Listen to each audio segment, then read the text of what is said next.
రేవంత్ రెడ్డి ఢిల్లీకి 68 సార్లు వేయండు. కాంగ్రెస్ అధిష్టానం రేవంత్ రెడ్డి తోటి దాదాపు రేవంత్ రెడ్డి అధికారంలోకి వచ్చిన దగ్గర నుండి ఇప్పటిదాకా 51 సార్లు మాట్లాడిరట. రేవంత్ రెడ్డితో 51 సార్లు డిస్కస్ చేసిరట. ఇక మిగతా అన్ని కూడా రేవంత్ రెడ్డి ఓసారి పెండ్లికి పోయిండు, ఓసారి రేవంత్ రెడ్డి వేరే వేరే పనులకు పోయిండు, ఓసారి మోదీని కలవడానికి పోయిండు, ఓసారి వేం నరేంద్ర రెడ్డి కోసం పోయిండు, ఇంకొకసారి ఇంకొక ఆడికి పోయిండు. అట్లా రకరకాలుగా రేవంత్ రెడ్డి ఢిల్లీ పోవడం రావడం. కానీ అధిష్టానంతో రేవంత్ రెడ్డి కాంగ్రెస్ అధికారంలోకి వచ్చిన దగ్గర నుండి ఇప్పటిదాకా 51 సార్లు మాట్లాడిండట. 51 సార్లు రేవంత్ రెడ్డితో అధిష్టానం డిస్కస్ చేసిరట. అసలు కాంగ్రెస్లో ఏం జరుగుతుంది, కాంగ్రెస్ పార్టీ ఎమ్మెల్యేలు మీరు చెప్పినట్టు ఎందుకు వింటలేరు, ఎమ్మెల్యేలు మీకు వ్యతిరేకంగా ఎందుకు మాట్లాడుతురు, కాంగ్రెస్ పార్టీ లీడర్లు మీకు వ్యతిరేకంగా ఎందుకు తిరిగిర్రు, అసలు వాళ్ళకు ఎవరిపైన అసంతృప్తి, ఎవరిపైన కోపం, ఎవరిపైన అసహనం, ఎవరిపైన బాధ, అసలు కాంగ్రెస్లో ఏం జరుగుతుంది, ఏం కథ మాకు అర్థమైతే లేదని చెప్పి అధిష్టానం చాలాసార్లు రేవంత్ అన్నకు చెప్పిరట. మొన్న రేవంత్ రెడ్డి ఇంటికి మీనాక్షి నటరాజన్ మేడం పోయిందట. మీనాక్షి నటరాజన్ మేడం రేవంత్ రెడ్డితో అడిగిందట, అసలు కాంగ్రెస్ పార్టీ ఎమ్మెల్యేల బాధ ఏంది, 10 మంది ఎమ్మెల్యేలు సీక్రెట్ మీటింగ్, ఒక ఎమ్మెల్యే అసెంబ్లీలో డైరెక్ట్ కాంగ్రెస్ ప్రభుత్వాన్ని ప్రశ్నిస్తున్నాడు, ఇంకొక ఎమ్మెల్యే డైరెక్ట్ మీడియాలోనే ప్రశ్నిస్తున్నాడు, ఇంకొక ఎమ్మెల్యే డైరెక్ట్ కాంగ్రెస్ అటాక్ చేసేటట్టు మాట్లాడుతున్నాడు, ఇంకొక ఎమ్మెల్యే రేవంత్ రెడ్డి నిన్ను ప్రశ్నిస్తున్నాడు, ఇంకొక ఎమ్మెల్యే కాంగ్రెస్ గవర్నమెంట్ని క్వశ్చన్ చేస్తున్నాడు. సొంత పార్టీ ఎమ్మెల్యేలు సొంత ప్రభుత్వాన్నే ప్రశ్నించి సొంత ప్రభుత్వాన్నే తిరుగుబాటు చేస్తూ ఉంటే అసలు ఏం జరుగుతుంది, వీళ్ళు ఎవరిపైన తిరుగుబాటు చేస్తున్నారు, అసలు కాంగ్రెస్లో ఈ పంచాయతీలు ఏంది, ఈ కాంగ్రెస్లో కుమ్ములాటలు ఏంది అంటే రేవంత్ రెడ్డి మీనాక్షి మేడం కూడా చెప్పిండట. ఫస్ట్ ఎమ్మెల్యేలు మంత్రి పదవులు ఆశిస్తుర్రు, ఎమ్మెల్యేలు ఎవరెవరైతే ప్రభుత్వాన్ని విమర్శిస్తురో తిడుతుర్రో మంత్రి పదవులు ఆశిస్తుర్రు, అంటే మంత్రి పదవి కావాలని చెప్పి అనుకుంటున్నారు, మంత్రివర్గంలోకి పోవాలని వాళ్ళు అనుకుంటున్నారు, మంత్రి పదవి కోసమే ప్రభుత్వాన్ని విమర్శిస్తున్నారు. ఇట్లా ప్రభుత్వాన్ని విమర్శించినా అట్లీస్ట్ మంత్రి పదవి ఇస్తారేమో అని చెప్పి ఆ ఎమ్మెల్యేలు అనుకుంటున్నారని రేవంత్ రెడ్డి చెప్పినట్ట. కానీ మీనాక్షి మేడం మాత్రం లేదు లేదు ఏదో జరుగుతుంది, ఏందో తెలుసుకోండి, ఎవరిపైన కోపం ఎమ్మెల్యేలకు, మంత్రులు కూడా చెప్పినట్టు వింటలేరు, మంత్రులు కూడా ఇష్టానుసారంగా వ్యవహరిస్తున్నాడు, ఒక ముఖ్యమంత్రి చెప్తే వినే పరిస్థితి లేదు, ఒక ఇన్ఛార్జ్ చెప్తే వినే పరిస్థితి లేదు, ఈ మంత్రుల పర్ఫార్మెన్స్ కూడా మరి ఓవర్ పర్ఫార్మెన్స్ అయిపోయింది, వీళ్ళని కంట్రోల్ చేయాలని మీనాక్షి మేడం ముఖ్యమంత్రి రేవంత్ రెడ్డికి చెప్పిరట. ఇక రేవంత్ అన్న మొన్న ఢిల్లీకి పోయిండు, మొన్న రేవంత్ అన్న ఢిల్లీకి పోయినప్పుడు అధిష్టానంతో చెప్పినట, సారిగా మంత్రులు చెప్తే వింటలేరు, ఇగో ఈ మంత్రి ఆ మంత్రి ఈ మంత్రిని తీసేయాలి, వీళ్ళని తీసేస్తేనే మిగతా మంత్రులు సెట్ అవుతారు, లేకపోతే నేను ఎంత చెప్పినా కూడా మంత్రులు తలకాయ ఊపుతురు, వాళ్ళ పని వాళ్ళు చేసుకుంటారు, ఎంత చెప్పినా ఎంత వాళ్ళని గాడిలో పెడదాం అనుకున్నా, ఎంత వాళ్ళని కంట్రోల్ చేయాలనుకున్నా వాళ్ళు వింటలేరు, ఏం చేయాలో మాకు అర్థమవుతలేదని రేవంత్ రెడ్డి కూడా ఓపెన్ అప్ అధిష్టానానికి చెప్పేసిండు. మీనాక్షి మేడంకి కూడా అధిష్టానం అడిగిరట, మీనాక్షి గారు అసలు ఏం జరుగుతుంది తెలంగాణలో, ఏంది పరిస్థితి, మీ వర్షన్ కూడా తెలుసుకుంటామంటే మీనాక్షి మేడం కూడా ఓపెన్గా అధిష్టానానికి చెప్పిరట. ఎమ్మెల్యేలు చెప్పినట్టు వింటలేరు, ఎమ్మెల్యేలు ఇష్టానుసారంగా ప్రభుత్వాన్ని ప్రశ్నిస్తారు, ప్రభుత్వం పైన తిరుగుబాటు చేస్తారు, 10-15 మంది ఎమ్మెల్యేలు సీక్రెట్ మీటింగ్లు పెట్టుకుంటున్నారు, మీటింగ్లు వద్దన్నా కూడా ఎమ్మెల్యేలు వినే పరిస్థితి లేదు, ఏమనంటే డిన్నర్ మీటింగ్ అంటారు, లేకపోతే లంచ్ మీటింగ్ అంటారు, టిఫిన్ మీటింగ్ అంటారు, ఏదేదో ముచ్చట పెట్టుకుంటారు, అంతా కాంగ్రెస్లో ఆగమాగం ఉంది, తెలంగాణలో లీడర్లు వినే పరిస్థితి లేదు, అంటే వాళ్ళు చేయి దాటిపోయారు, ఇక చెప్తే అర్థం చేసుకుంటలేరు, ఇక మీరు ఏదో ఒకటి చేయమని అధిష్టానానికే చెప్పిరట. ఇక హైకమాండ్ ఏం చేస్తారు తెలుసా, రేవంత్ రెడ్డికి ఒక మనిషిని తోడు పంపిస్తారు, తోడేందంటే తెలంగాణకు ఒక కొత్త ముఖ్యమంత్రి రాబోతున్నాడు. నేను ఇప్పుడు చెప్తున్నటువంటి మాట కాదు, దాదాపు 2-3 నెలల క్రితం నేను ఒక వీడియో చెప్పిన, తెలంగాణకు అధిష్టానం ఒక కీలకమైనటువంటి లీడర్ని పంపించబోతున్నారు, ఒక కీలకమైనటువంటి వ్యక్తిని రేవంత్ రెడ్డికి సలహాలు ఇవ్వడానికి పంపించబోతున్నారు అని చెప్పిన. ఇప్పుడు రేవంత్ రెడ్డి ఆయన గతంలో మంత్రి పదవి అనుభవించినటువంటి వ్యక్తి కాదు, ఆయన గతంలో క్యాబినెట్లో ఉన్నటువంటి వ్యక్తి కాదు, ఆయనకు అడ్మినిస్ట్రేషన్ మొత్తం తెలియదు. రేవంత్ రెడ్డి సడన్గా ఎమ్మెల్యే ఎమ్మెల్సీ తర్వాత డైరెక్ట్ రేవంత్ రెడ్డి ఎంపీ తర్వాత ముఖ్యమంత్రి కుర్చీలో కూర్చున్నటువంటి వ్యక్తి. ఆయన ఎప్పుడు కూడా మంత్రి పదవిలో ఉంటే రేవంత్ రెడ్డికి అసలు పరిపాలన ఎట్లా చేయాలి, ఆయన క్యాబినెట్కి ఎట్లా నడపాలి, ఏం కథ అని రేవంత్ రెడ్డి తెలుస్తుంది. రేవంత్ రెడ్డి డైరెక్ట్ ముఖ్యమంత్రి అయింది కదా, ఆయనకు అడ్మినిస్ట్రేషన్ ఎట్లా తెలుస్తుంది, ఇప్పుడే నేర్చుకుంటాడు. కాబట్టి రేవంత్ రెడ్డికి అడ్మినిస్ట్రేషన్లో వీక్ ఉన్నాడు, రేవంత్ రెడ్డి చెప్పినట్టు మంత్రులు వింటలేరు. ఈ మంత్రులను కంట్రోల్ చేయాలన్నా, అడ్మినిస్ట్రేషన్ గాడిలో పెట్టాలన్నా, మంత్రుల పర్ఫార్మెన్స్ బాగుండాలన్నా వీళ్ళని కంట్రోల్ చేసేటోళ్ళు కావాలి. వీళ్ళని కంట్రోల్ చేయాలంటే రేవంత్ రెడ్డితో అయితే అప్పుడు ఏం చేద్దామంటే అధిష్టానం ఒక కొత్త డిసిషన్ తీసుకున్నదట. ఆ కొత్త డిసిషన్ ఏంది ఏం కథ అనేది ఈ వీడియోలో పిన్ టు పిన్ మనం మాట్లాడుకునే కార్యక్రమం చేద్దాం. ఫస్ట్ టైం మన ఛానల్ చూస్తున్న వాళ్ళు దయచేసి సబ్స్క్రైబ్ చేయండి, షేర్ చేయండి, లైక్ చేయండి. మీరు సబ్స్క్రైబ్ చేసుకోవడం ద్వారా నాకు ధైర్యం వస్తుంది, బలం వస్తుంది. నేను ఇంకా ప్రజా సమస్యలపైన గట్టిగా మాట్లాడతా, ప్రభుత్వాన్ని గట్టిగా ప్రశ్నిస్తా.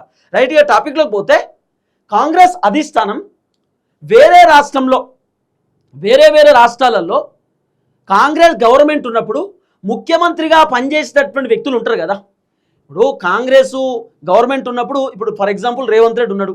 రేవంత్ రెడ్డి అలా ప్రభుత్వంలో ముఖ్యమంత్రిగా ఉన్నాడు, కాంగ్రెస్ అధికారంలోకి వచ్చింది. ఒకవేళ కాంగ్రెస్ ఓడిపోయింది అనుకో, రేవంత్ రెడ్డి మాజీ ముఖ్యమంత్రి కదా, ఇగో ఇలాంటి మాజీ ముఖ్యమంత్రిని తెలంగాణకు పంపించబోతున్నట. అంటే వేరే రాష్ట్రంలో ముఖ్యమంత్రిగా పనిచేసి ఎక్స్పీరియన్స్ లీడర్లు ఉంటారు కదా, ఆ ఎక్స్పీరియన్స్ లీడర్ ఒక వ్యక్తిని తెలంగాణకు పంపించబోతున్నట. అంటే తెలంగాణకు ఒక కొత్త సీఎం రాబోతున్నాడు. కొత్త సీఎం ఏంటంటే వేరే రాష్ట్రంలో ముఖ్యమంత్రిగా పనిచేసి ఉన్నటువంటి ఎక్స్పీరియన్స్ లీడర్ని రేవంత్ రెడ్డికి తోడుగా పంపించబోతున్నారు. అంటే ఆ ఎక్స్పీరియన్స్ లీడర్ తెలంగాణకు వచ్చి రేవంత్ రెడ్డికి సలహాలు సూచనలు చెప్తాడు. ఇగో ఈ మంత్రిని ఇట్లా కంట్రోల్ పెట్టాలి, ఈ ఎమ్మెల్యేని ఇట్లా కంట్రోల్ పెట్టాలి, ఇగో నువ్వు పరిపాలన ఇట్లా చేయాలి, నువ్వు ఈ మిస్టేక్స్ చేస్తున్నావు, చేస్తే ఇబ్బంది అవుతుంది, ఇగో నువ్వు ఈ విధంగా స్ట్రాటజీస్ ఫాలో కావాలి, నువ్వు ప్రతిపక్షాన్ని ఇట్లా దెబ్బగొట్టాలి, నువ్వు అధికార పార్టీని ఇట్లా గాడిలో పెట్టుకోవాలి, నువ్వు పైసలు ఇక్కడ ఖర్చు పెట్టాలి, ఇగో నువ్వు మంత్రులతో ఇట్లా మీటింగ్ పెట్టుకోవాలి, నువ్వు పబ్లిక్ ఇట్లా చెప్పాలని చెప్పి రేవంత్ రెడ్డికి సలహాలు సూచనలు ఇవ్వడానికి కాంగ్రెస్ అధిష్టానం well trained and well experienced, అలాగే ఆ గతంలో ముఖ్యమంత్రిగా పనిచేసి ఉన్నటువంటి ఒక సీనియర్ ఎక్స్పీరియన్స్ లీడర్ని తెలంగాణకు పంపించబోతున్నారు. ఇక ఆయనని ఇన్ఛార్జ్ అంటారా, లేకపోతే ఆయననిగా ఒక ముఖ్యమంత్రి అంటారా, రెండో ముఖ్యమంత్రి అంటారా, ఇక మీ ఇష్టం. కానీ ఒక వ్యక్తిని మాత్రం తెలంగాణకు పంపించబోతున్నారు. వెల్ ఎక్స్పీరియన్స్ లీడర్ని రేవంత్ రెడ్డికి సలహాలు సూచనలు ఇవ్వడానికి తెలంగాణకు పంపించబోతున్నట్టుగా వినబడుతున్న చర్చ. అట్లనే మీనాక్షి నటరాజన్ మేడం ఉంటుందా ఉండదా అంటే ఆమె ఉంటుంది, ఆమె ఇన్ఛార్జ్ పదవిలోనే ఉంటుంది. మీనాక్షి మేడం కూడా రేవంత్ రెడ్డికి అసలు వాస్తవానికి మీనాక్షి మేడంని తెలంగాణకు పంపించడానికి కారణం ఏంటంటే రాహుల్ గాంధీకి అత్యంత దగ్గరున్నటువంటి వ్యక్తి, ఆమె గాంధీ కుటుంబానికి అత్యంత సన్నిహితురాలు మీనాక్షి నటరాజన్ మేడం. తెలంగాణలో ఏం జరుగుతుందో ఆ అంశం మొత్తం Meenakshi madam pin to pin అధిష్టానానికి చెప్తుంది.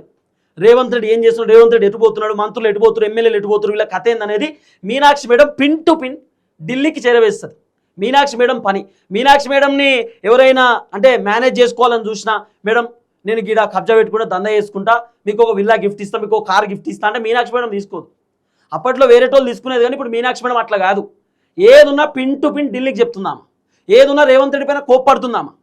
కాబట్టి మీనాక్షి మేడంతో పాటు ఒక Congress party leader well experience and well trained, అలాగే మాజీ ముఖ్యమంత్రి, గతంలో కాంగ్రెస్ అధికారంలో ఉన్నప్పుడు వేరే వేరే రాష్ట్రాలలో కూడా ముఖ్యమంత్రిగా పనిచేసేటటువంటి ఒక వ్యక్తిని తెలంగాణకు ఎక్స్పీరియన్స్ లీడర్ని రేవంత్ రెడ్డితో పాటు పంపించబోతున్నారు. అంటే రేవంత్ రెడ్డికి తోడు నీడ ఉండడానికి, రేవంత్ రెడ్డికి సలహాలు సూచనలు చెప్పడానికి, కాంగ్రెస్ గవర్నమెంట్ని నడిపించడానికి, మళ్ళీ కాంగ్రెస్ అధికారంలోకి రావాలంటే ఒక ఎక్స్పీరియన్స్ లీడర్ రేవంత్ రెడ్డితో పాటు ఉండాలి. ఎందుకంటే ఇప్పుడు కాంగ్రెస్లో మంత్రులు ఏమో మాకు మేమే ముఖ్యమంత్రులు అనుకుంటారు, ఎమ్మెల్యేలు కూడా మాకు మేమే ముఖ్యమంత్రులు అనుకుంటారు, ఎమ్మెల్సీలు కూడా మాకు మేమే ముఖ్యమంత్రులు అనుకుంటారు, ఎంపీలు కూడా మాకు మేమే ముఖ్యమంత్రులు అనుకుంటారు. ఎవరి కాలు ముఖ్యమంత్రి కాంగ్రెస్లో. కాబట్టి వీళ్ళందరినీ కంట్రోల్ చేయాలంటే ఒక లీడర్ కావాలి.